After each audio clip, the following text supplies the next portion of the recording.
Thank you for your comments. Next speaker is Rebecca Henderson, followed by Marisa Burton. Thank you for this opportunity to speak. My name is Rebecca Henderson. I'm a librarian, a critical race theorist, a filmmaker, and host of the Off Color podcast. I'm currently working on a project called Running with My Girls, a documentary about women of color running for local municipal office. It has been through this project my eyes have been opened to how powerful municipal positions and appointments are and how they can impact the daily life of constituents. I am here specifically to speak about the great miscarriage of justice in the case of Elisabeth Epps. In 2015, Ms. Epps was arrested for obstructing officers in an investigation at a pool party.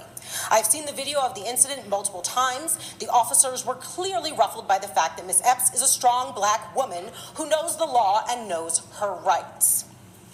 As a result of her talking while Black, Ms. Epps was arrested. Because Ms. Epps is a personal friend of mine and a supporter of my work, I have been following this case and its subsequent appeals since October 2017. At the final hearing last Wednesday, I was appalled at Judge Day's paternalistic and insulting remarks to those present in the courtroom. He was appointed by the City Council of Aurora. This is the reason I am here to comment today. Judge Day told the courtroom that he read the 48 letters of support for Ms. Epps from all levels of society, including professionals, teachers, politicians, clergy, etc. I also wrote a letter for Ms. Epps. He then said that no one who wrote those letters understands how serious Elisabeth Epps' crime was because they weren't at the trial, except we saw the video. We know the character of Ms. Epps and the value of her work and her voice. We, unlike Judge Day, clearly understand systemic racism, implicit bias, and how that disproportionately plays out in Black and brown communities. From calling the police on Black people that are not doing anything wrong, aka barbecue Beckys and coupon Carls, to false arrests and even the sanctioned killing of unarmed Black people. The City Council of Aurora and the mayor have an opportunity here to make great changes. It is important to note that there is no meaningful evaluation policy in place to evaluate a sitting judge in Aurora. Judge Day said Elisabeth must have consequences for her actions. I believe Judge Day should have consequences for his actions.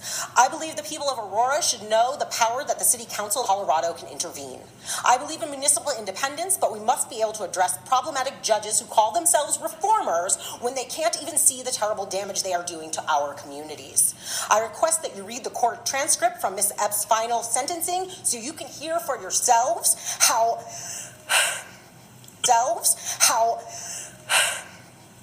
Aurora was represented by his embarrassing statements. I will close with a quote from an article that Nyla Addison Burton wrote for Essence magazine today, which came out about Mrs. Epps' sentencing. Quote, "But it begs the question, if a judge refuses to allow himself to consider societal forces like race that shape our world, our perspectives, and our reactions, then how can he serve society well?" Thank you. Thank you for your comments. Next speaker is Marisa, looks like Burton. Your mic's not on. Your mic's not on. Next speaker, Marisa Burton.